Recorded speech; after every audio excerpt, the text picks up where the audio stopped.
Hi guys, I hope we are all okay.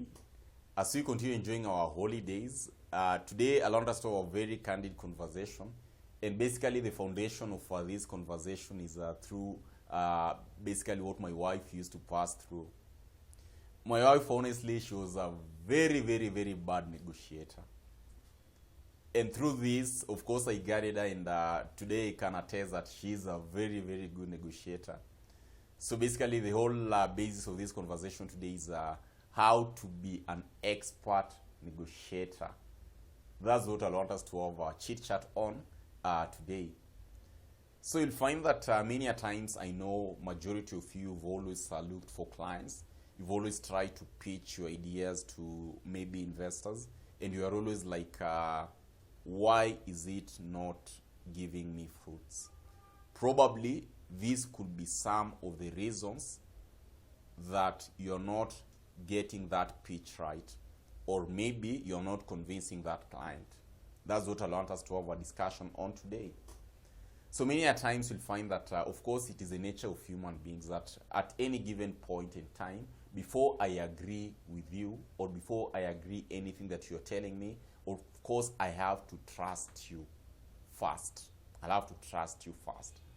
Until that happens, no amount of nagging or persuasion is going to work. If I've not trusted you, maybe you're pitching that business to me, or maybe I'm a client, you want to convince me. If I've not trusted you, however how much time you're going to spend in probably in persuading or nagging me, of course, I won't give you that business. The best that I can do is to tell you, I'm going to call you back. So the big question is, how do skilled negotiators build trust? Let me show you 4 ways. We're going to start with the first way. And this is a golden information that you guys are having today, which many a times you'll always pay top dollar to get this information, right? So the first golden rule that you must always tend to have anytime you are negotiating: ask and don't tell. Don't be a parrot, like you've met a client, you are without not listening to your client. You're going to waste, or you're not going to get that business, right? So on this first golden rule of ask, don't tell, many a times, or this is what I'll always want you guys to correct in your negotiation skills. Replace statements with questions, right? When most negotiators try to convince another person, they often use fact-based statements. But the individual hearing those facts doesn't always judge them on their own merits. No. Often, we will interpret new information in a way that reinforces our existing beliefs, falling victims to confirmation bias. Today you've approached me. You want me to give you a business. I am a client, right? The mistake that you're going to do, you're going to parrot everything that you can do without listening first, or without knowing what I really need. In that case, I'll be like, you're just there for money. You don't want to listen, or you don't even know what I'm passing through. You don't know the solution that I need because you haven't asked me any question. What you're doing is just parroting what you can do. You're good on this, you're good on this, you're good on this. In reality, you haven't even listened to what my problem is. So you'll find that in that case, of course, many a times I'm going to interpret this basically like you're just there for cash, but not necessarily solving my issue. You'll find that most influencers replace fact-based statements with questions that lead listeners to come up with their own conclusions. Why? Because today I've approached you as a client. Maybe let me talk about, say, like accounts, right? First thing first, probably I'm going to ask you, do you have an accountant? In that case, you're going to gauge me. I have an accountant, or I don't have an accountant. The other question would be, is there any accounting system that you're using? So you'll find that at this point, basically, you'll find that you are going to tell me, like, you know what, currently, I'm just doing my work like Mama Mboga, right? We know he used to say Mama Mboga, I won't say the name, right? But he's a very good president of a certain nation. So you'll find that at this point, you'll find that the moment you've engaged me with these questions, of course, by answering you like I don't have an accountant, already you are forming conclusion that probably an issue is on your end. So you'll find that hundreds of scientific studies show that we are persuaded by our own reasons rather than anyone else. Because the moment, first of all, I don't have an accountant. I don't keep my books well because I don't have an accounting system. Already, at least at this point, you are gauging your client and you are knowing probably the areas that the weakness are and where you can approach him or her. So you'll find that in this case, maybe if you can allow me to quote, Neil Rakan and John Castle observed hundreds of negotiations in action. They found that above average negotiators ask twice as many questions as average negotiators. What does that mean? You'll find that for me to be a very good negotiator, I'll tend to ask more questions. By asking these questions, it's like you're removing this client from his aspect of box or zone to give you exactly what he thinks can work in this business. And through that, you're going to get to know what does that client exactly knows. And through that, it will be easier for you to offer a solution based on what your client was thinking. So this client, in reality, he or she will feel like at this point, this person is going to assist me, and you can't miss that business. So you'll find that above all, questions increase buy-in. Let me quote writer John Berger, an expert on social influence. Questions that evoke curiosity are especially valuable when you need to win over a partisan opponent. And that is very true. Like at this point, say for example, let us use a good example in Kenya. Azimio and say like UDA or Kenya Kwanza, right? These guys were like all kind of fighting to get that top seat, right? But the common ground was mwananchi wa kawaida, right? In this case, you'll find that with all these items, mwananchi wa kawaida was the main topic. And if at all you are to talk of basically increasing the well-being of mwananchi wa kawaida, these guys, they were one. You'll find that there's something common that brought them together, because all of them probably, if it is by saying or they are passed through at this point, they wanted to solve mwananchi, shida mwananchi wa kawaida, of course in papers anyway, we know that, right? So you'll find that by doing this, if at all I know exactly what you're passing through, it will be much easier for me to offer a solution. And that's why we are talking about what? Ask more questions.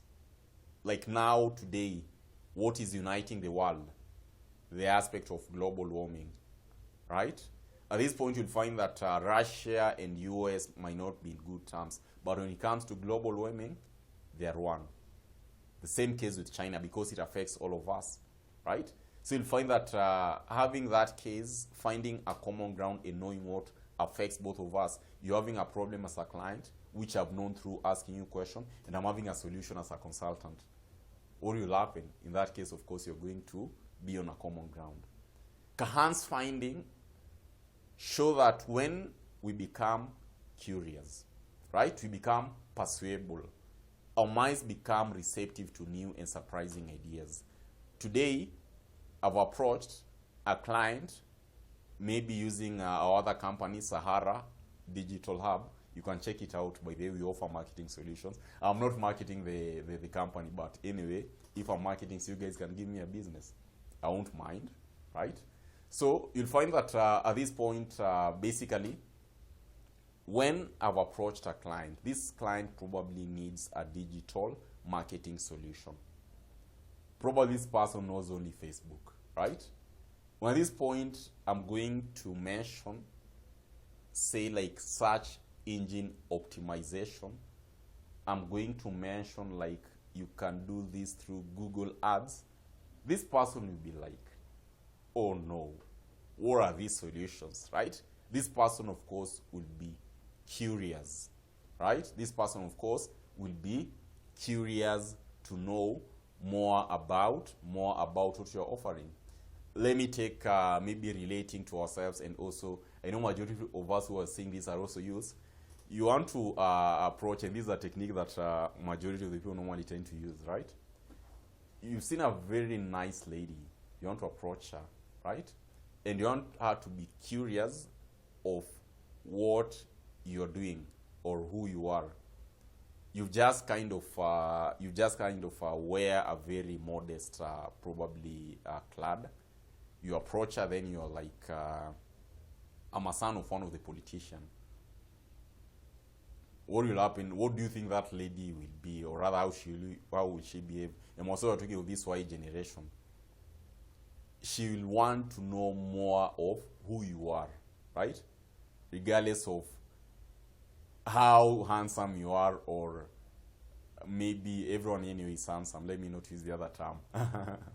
Yeah, so this person will, of course, want to know more of this. Or rather, maybe you approach this person, you're a very young person, and you're like, maybe, and this is a mistake that I also want you guys to always correct, when you're introducing yourself somewhere, right? When you're introducing yourself somewhere. In this case, probably you'll go and say that, you know what, I'm Kevin, I'm a 6.1 inch person.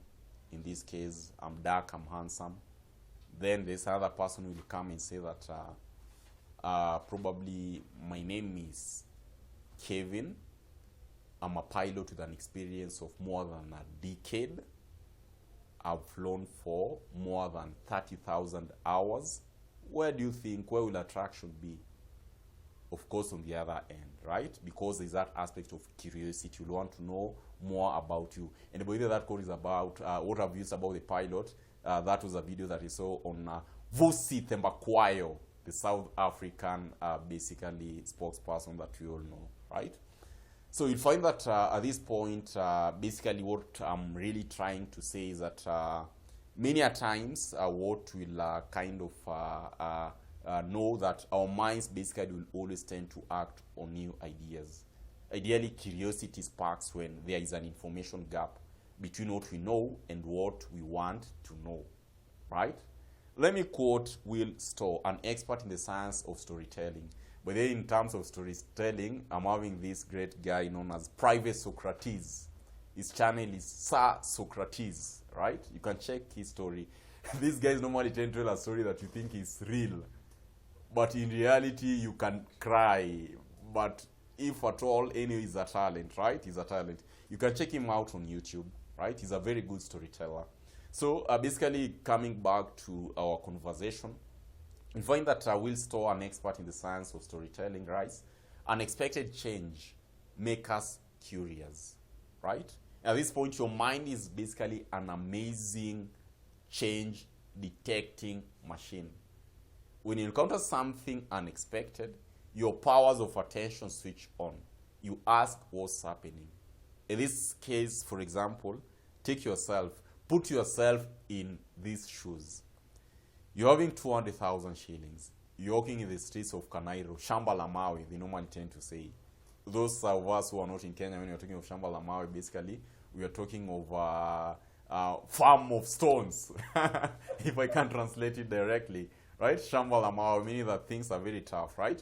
So basically, you're walking with 200,000 shillings in your pocket, and maybe even this person don't know that you're walking with 2,000 shillings in your pocket. Because people are congested, just by mistakenly, this person touches your pocket.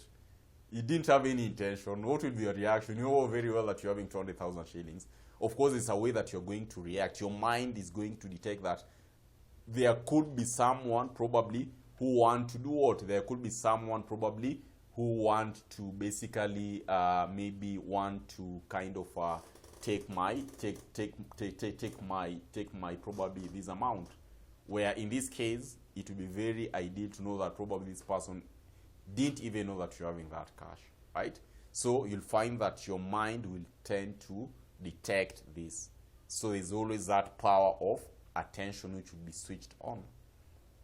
Now, the other key element of curiosity, I know when we are talking of Steve Jobs, we all know of Steve Jobs, right?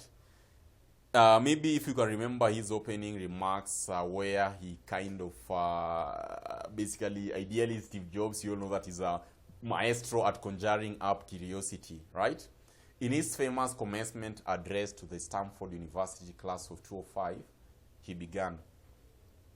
I want you guys to listen to this very careful. I never graduated from college. Truth be told. This is the closest I've ever gotten to a college graduation. Today, I want to tell you 3 stories from my life. That's it. No big deal. Just 3 stories. How curious will you be? Imagining that this person has never graduated from any college. This person is so successful, and this person is standing before you, the person whom you are graduating.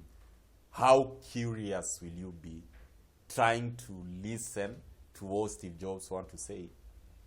As you can imagine, the audience who are sitting on the edge of their seats, all ears eager to hear the 3 stories of Steve Jobs. So, powerful tool, right? Ask and don't tell anytime you're approaching your client. Then, the other key element that I also want to share, basically this is just about you being a good negotiator, is offer choice, right? Offer a choice. This is a second compelling way to win trust, is to frame proposals as empowering choices. Say, for example, like today, maybe I want or have approached a client, right?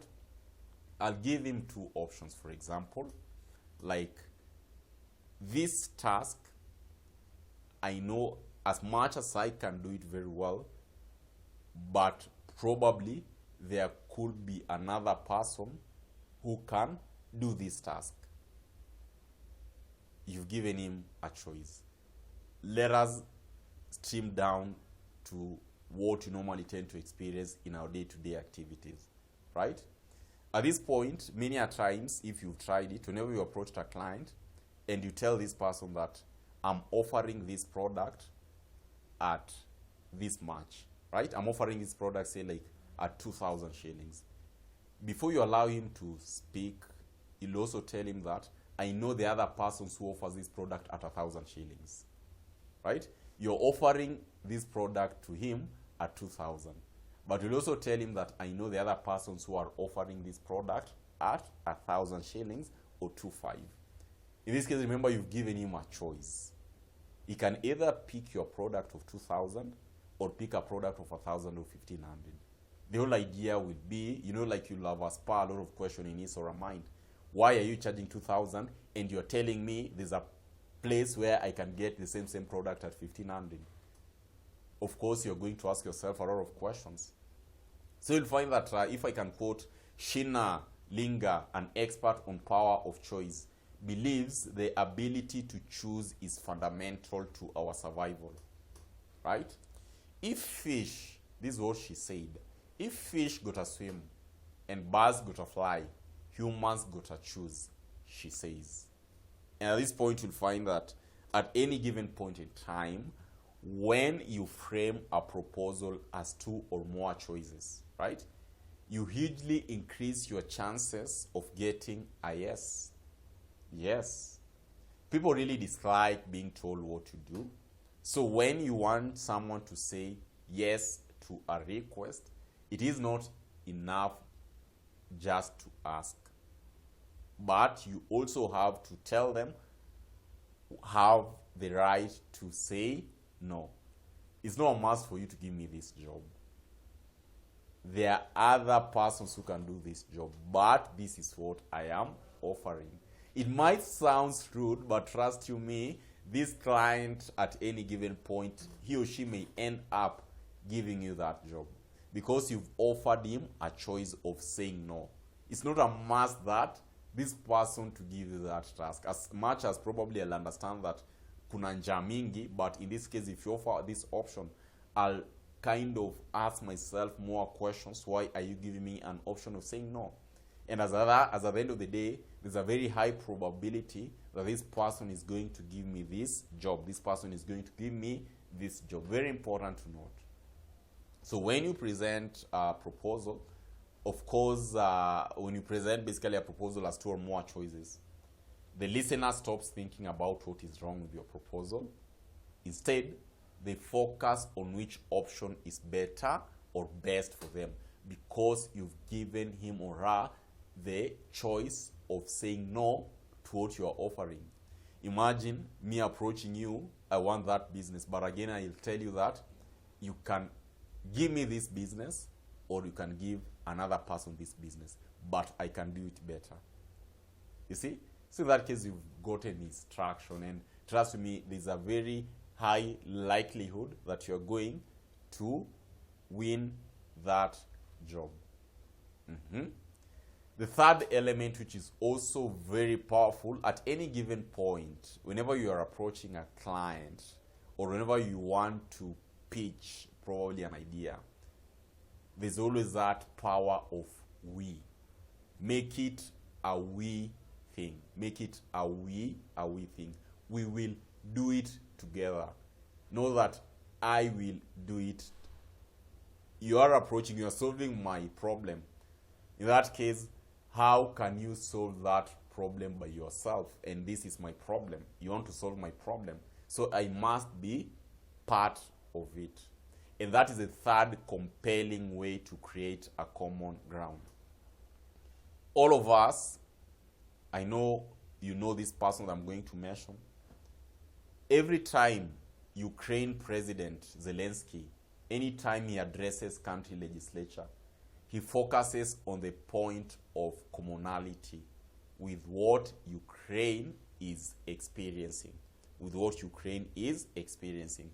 If we can recall in March 2022, when he addresses the British MPs virtually, he referenced Winston Churchill's famous quote, "We shall fight on the beaches," speech of defiance during World War II, by declaring, "We will fight in the forest, on the shores, in the streets." It was extraordinary display on the power of we. In addition, you'll find that information shared via stories is far more memorable. Like, for example, if I can maybe relate with what you are doing, we're having another company other than Ari Lead known as Mdarasa.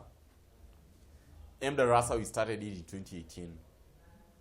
But then, while approaching a person, in this case, telling this person in 2018 that, you know what, you can study accounts, go do your exams, and you're going to pass. These guys were seeing us like crazy. Like, you know what, you are just crazy. You guys are just crazy. How can I study accounts and go and do my exams? But what happened after 2020? The rest is history, right? Everyone, majority of the people embraces online. And right now, of course, all of our guys are using online to study, even to do their studies. So basically, you find that if at all you are pitching this idea, always try to find a story relating to what you are pitching. I'll always tend to relate more with this than just doing it plainly. So in that case, you'll find that there's always that power of making it a we thing. We can do it together. Not like I am going to solve your problem. Make it like we are going to solve this problem together. That's very important for us to always tend to understand and know, right? Then at this point, maybe just to conclude what we can share is always the aspect of the power of listening well. the listening well. Listen well. Many a times at this point, you'll find that it is always ideal, first of all, to listen what your client wants to say. Other than you parroting everything that you want to say, it is very ideal that first of all, listen to what your client says. That is when you're going to get more of the problem that he or she is facing. And that will bring us to the fourth and final third method of winning trust, is basically listen to learn. I have a friend who normally tend to say like watch and learn. But this time around, you're talking of listen to learn, right? So the best way to understand another person and build deep trust is simply to listen to them. Listen to them. Listen to them. You'll find that a study shows that at any given point, whenever you go to a doctor, in this case, you get only 11 seconds to explain the reason why you are visiting them before they interrupt. Today, go to any hospital, right? Try to explain yourself what you are feeling. Of course, many a times on average, you'll only have 11 seconds before the doctor interrupts you, So you'll find that most of us, why? Because most of us normally tend to listen selectively. That's for a fact, yeah. We normally tend to listen selectively. We hear the complaint, but miss the chief concern, says Helen Ries, Empathy and Relation Science Program Director at Massachusetts General Hospital, right? At this point, we should always tend to listen. Don't be like that doctor who gives a person only 11 seconds to explain to explain probably what you're feeling, right?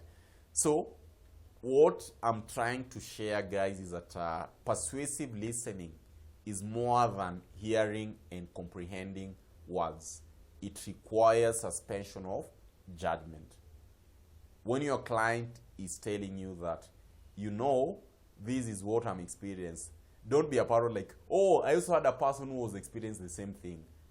Always don't interrupt the client when he's telling you probably what the problem is on his or her business.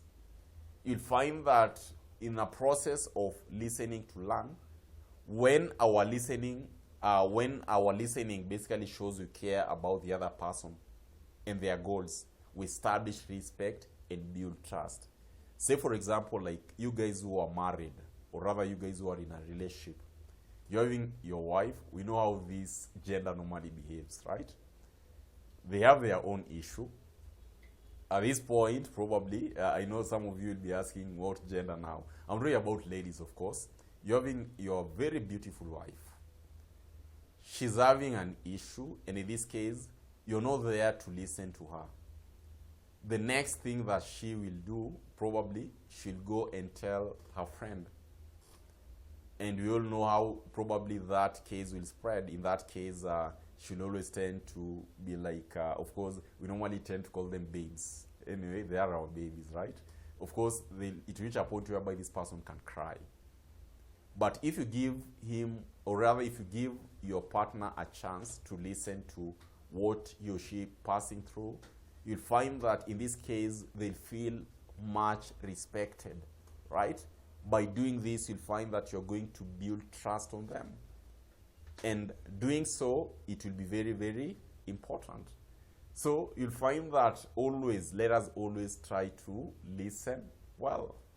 So these 4 strategies work because they motivate the other party to come up with their own reasons for agreeing to say yes. People nearly always prefer their own reasons because we trust ourselves the most. That's for a fact. You'll always tend to trust most what you're thinking than what another person is going to tell you, as much as probably the other person's idea might be much smarter than what you're providing. So I know if we could be having time, I could share with you guys more and more and more about this. But for today's segment, allow us to end at that point. We'll always be having more of this conversation. So what we've learned today's segment, basically 4 main elements, right? First of all, ask and don't tell. Try to always listen. The other key element is offer a choice. The third is make the power of we, right? And the third one, and the last one, listen well.